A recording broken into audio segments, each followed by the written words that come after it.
ఈరోజు తెలంగాణలో నిరుద్యోగుల పరిస్థితి చాలా దారుణంగా ఉంది. కాంగ్రెస్ ప్రభుత్వం రావడం వల్ల మా నిరుద్యోగుల పరిస్థితి అలా రోడ్ల మీద తిరిగే పరిస్థితి ఏర్పడతా ఉంది. మొన్న భిక్ష అడుక్కున్నాం, ఈరోజు అర్ధనగ్న ప్రదర్శన చేసినాం.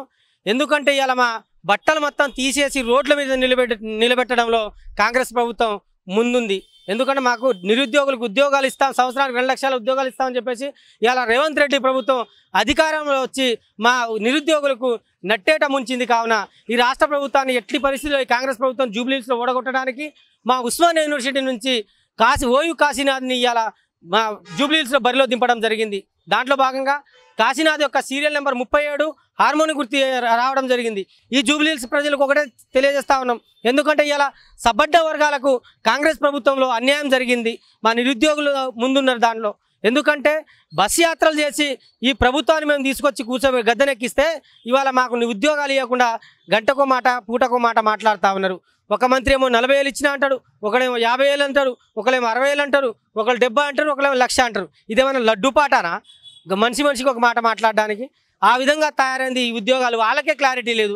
అదేవిధంగా ఈ విద్యా వ్యవస్థని రేవంత్ రెడ్డి గారు భ్రష్టు పట్టిస్తున్నారు. విద్యాశాఖ మంత్రి తన దగ్గరే ఉంచుకొని ఇలా చదువుకున్న మమ్మల్ని రోడ్ల మీద నిలబెట్టి చదువుతున్న వాళ్ళని స్కాలర్షిప్ ఇవ్వకుండా నానా ఇబ్బందులు పెడతా ఉన్నారు. ఇవాళ చదువుకున్న విద్యార్థులు వాళ్ళు కోర్సులు పూర్తి చేసుకొని తర్వాత హయ్యర్ ఎడ్యుకేషన్ చేసుకోవాలనేసి డిగ్రీ చేసిన వాళ్ళు పీజీ చేసుకోవాలి, తర్వాత వివిధ బీటెక్ చేసిన వాళ్ళు ఎంటెక్ చేసుకోవాలనే ఉద్దేశంతో ఇట్లా ఎన్ని చేసినా కూడా వాళ్ళకి సర్టిఫికేట్ ఇస్తలేరు. వాళ్ళకి చాలా బాధలో కన్నీరు మున్నీరు అవుతా ఉన్నారు.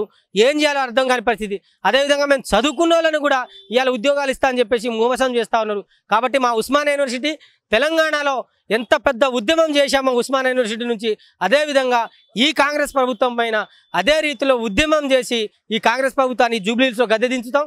అదేవిధంగా రేపు స్థానిక సంస్థలో కూడా గద్దె దించుతామని చెప్పేసి ఈ రేవంత్ రెడ్డి ప్రభుత్వాన్ని హెచ్చరిస్తా ఉన్నాం. జూబ్లీహిల్స్ ప్రజలకు ఒకటే తెలియజేస్తా ఉన్నా, సీరియల్ నెంబర్ 37 ఓయూ కాశీనాథ్ తన హార్మోని గుర్తుపైన అత్యధిక మెజార్టీతో మీరు ఓట్లేసి గెలిపించి కాంగ్రెస్ ప్రభుత్వాన్ని ఓడగొట్టాలనేసి కోరుతా ఉన్నాం.